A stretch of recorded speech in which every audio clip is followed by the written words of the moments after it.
Halo Riz, sorry ya, aku nggak bisa main. Barusan dapat kabar kalau kakakku masuk rumah sakit karena DBD. Ini juga satu kampungku baru banyak yang kena. Hah? Beneran? Semoga semuanya cepat sembuh ya. Tapi kok bisa sih banyak yang kena? Terus DBD itu gejalanya apa aja sih, Lik? Kamu tahu sendiri kan, sekarang tuh musim hujan, pasti nyamuk gampang banget buat berkembang biak.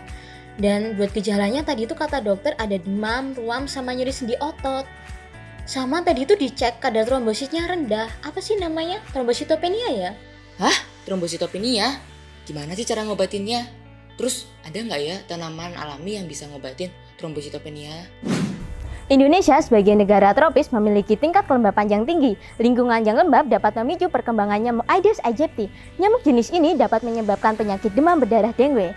Menurut WHO tahun 2009, Indonesia merupakan negara dengan kasus DBD tertinggi di Asia Tenggara dan berada pada posisi kedua di dunia setelah Brazil. Menurut data Kemenkes pada tahun 2020, menunjukkan bahwa 5 tahun terakhir ini kasus DBD di Indonesia masih sangat tinggi. Pada tahun 2016, kasus DBD di Indonesia mencapai kurang lebih 204.000 kasus. Nah, pada tahun 2018 mengalami penurunan nih, menjadi kurang lebih 50.000 kasus. Namun, pada tahun 2020 mengalami peningkatan kembali, menjadi kurang lebih 95.000 kasus. Kini, DBD di Indonesia terjadi di 472 kota atau kabupaten. Banyak tanaman yang dapat dimanfaatkan untuk menangani trombositopenia seperti jambu biji, jarak Cina, brokoli, bawang putih, dan masih banyak lagi. Pada tanaman tersebut terdapat suatu senyawa yang berperan untuk menangani trombositopenia yaitu quercetin. Quercetin merupakan senyawa flavonoid jenis flavonol. Nah, quercetin ini dapat meningkatkan sitokin proinflamasi dalam tubuh. Sitokin ini tuh dapat mengaktifkan trombopoietin hati yang merupakan pengatur utama dalam produksi trombosit. Oleh karena itu, jumlah trombosit dalam tubuh akan meningkat. Salah satu tanaman yang memiliki kadar quercetin tinggi yaitu bawang bombay merah dengan kadar 32,1 mg per gram berat kering.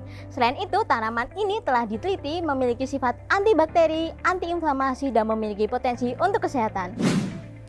Dari permasalahan tersebut, kami merumuskan suatu rumusan masalah berupa bagaimana pengaruh perbedaan pemberian dosis ekstrak bawang bombay merah pada peningkatan trombosit mencit. Maka tujuan dari penelitian kami adalah menemukan dosis ekstrak bawang bombay merah yang efektif dalam penelitian ini untuk meningkatkan trombosit pada mencit. Tahap pertama dalam penelitian ini adalah pembuatan ekstrak bawang bombay merah. Bawang bombay merah dipisahkan antar lapisannya, kemudian dicuci dan ditiriskan. Setelah itu, bawang bombay merah dikeringkan dengan oven dan diblender hingga terbentuk simplicia. Simplicia tersebut kemudian dimaserasi dengan etanol 96% dengan perbandingan 1:4 selama 3 hari. Dalam proses ini, terjadi pengikatan senyawa quercetin yang terkandung dalam bawang bombay merah oleh pelarut etanol. Selanjutnya, hasil maserasi disaring menggunakan kertas filter. Kemudian filtrat ini disentrifugasi hingga menghasilkan supernatan. Supernatan tersebut kemudian diuapkan menggunakan rotary evaporator untuk menghasilkan ekstrak pekat. Dan inilah ekstrak bawang bombay merah. Selanjutnya, ekstrak bawang bombay merah diuji pada mencit. Pertama, dilakukan aklimatisasi selama 7 hari. Kemudian, pada hari ke-8 dilakukan penginduksian heparin secara intraperitoneal. Tujuan dari penginduksian heparin adalah untuk menciptakan kondisi trombositopenia. Pada hari ke-10 dilakukan pemberian ekstrak secara oral. Terdapat 4 kelompok perlakuan yaitu Aquades, dosis 1, dosis 2, dan dosis 3. 24 jam setelah pemberian ekstrak dilakukan pengecekan untuk mengetahui peningkatan trombosit. Setelah proses pengujian selesai, mencit kemudian dietanasi dengan cara dislokasi leher. Di sini kami sajikan tabel hasil pengujian darah setelah pemberian heparin. Dari data tabel tersebut diketahui bahwa sebagian besar mencit mengalami penurunan kadar trombosit. Selanjutnya adalah tabel hasil pengujian darah setelah pemberian ekstrak bawang bombay merah. Nah, dari data tersebut dapat kita ketahui bahwa sebagian besar mencit mengalami peningkatan trombosit. Berikutnya adalah grafik rata-rata jumlah trombosit setelah pemberian heparin dan pemberian ekstrak bawang bombay merah. Nah, dari data tersebut tuh kita bisa tahu loh ternyata ada peningkatan nih setelah pemberian heparin dan pemberian ekstrak bawang bombay merah. Dari penjelasan sebelumnya, kita dapat menentukan rata-rata peningkatan trombosit. Untuk kelompok kontrol mengalami rata-rata peningkatan sebesar 136 dikali 10 pangkat 3 per mikroliter dengan efektivitas 100%. Kelompok dosis 1 sebesar 3,33 kali 10 pangkat 3 per mikroliter dengan efektivitas 2,43%. Kelompok dosis 2 sebesar 335,33 kali 10 pangkat 3 per mikroliter dengan efektivitas 246,6%. Dan kelompok dosis 3 sebesar 165,67 dikali 10 pangkat 3 per mikroliter dengan efektivitas 121,8%. Setelah semua data terkumpul, langkah selanjutnya adalah melakukan uji statistik. Uji statistik yang pertama kita lakukan adalah uji normalitas Kolmogorov-Smirnov.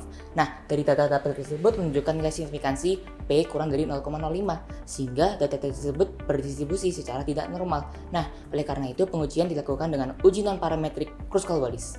Berikut adalah tabel hasil uji Kruskal-Wallis. Dari data tersebut menunjukkan nilai signifikansi P kurang dari 0,05, sehingga terdapat perbedaan signifikan antara ekstrak dosis bawang merah dalam meningkatkan trombosit. Nah, untuk mengetahui kelompok perlakuan mana yang memiliki perbedaan yang signifikan, akan dilakukan analisis lanjutan menggunakan uji Mann-Whitney. Berikut ada tabel hasil uji Mann-Whitney. Terdapat beberapa data yang memiliki signifikansi P kurang dari 0,05 sehingga terdapat perbedaan signifikan pada perbandingan kelompok tersebut. Perbandingan kelompok yang memiliki perbedaan signifikan adalah kelompok dosis 1 dengan dosis 2 dan kelompok dosis 1 dengan dosis 3. Selain itu, terdapat beberapa data yang memiliki signifikansi P lebih dari 0,05 sehingga tidak ada perbedaan yang signifikan pada perbandingan kelompok tersebut. Dari analisis hasil uji Mann-Whitney menunjukkan sebenarnya tidak ada perbedaan signifikan antara kelompok dosis 1, 2, 3 dengan kelompok kontrol. Namun jika dilihat dari efektivitas dan jumlah peningkatan trombosit, maka dosis 2 merupakan dosis efektif dalam penelitian ini. Berdasarkan hasil analisis data dari penelitian yang telah kami lakukan, maka dapat disimpulkan bahwa pertama, ekstrak bawang bombay merah memiliki aktivitas peningkatan trombosit pada dosis 1, dosis 2, dan dosis 3 dengan terdapat perbedaan efektivitas pada tiap dosisnya. Kedua, dengan melihat perbandingan nilai efektivitas dan rata-rata peningkatan trombosit antar dosis, maka dosis yang efektif adalah dosis 0,084 mg per 20 gram berat badan. Nah, dosis ini memiliki efektivitas sebesar 246,6% dan rata-rata peningkatan trombosit sebesar 335,33 kali 10 pangkat 3 per mikroliter. Sekian penjelasan penelitian kami, semoga bermanfaat. Kopsi 2021, meneliti itu seru!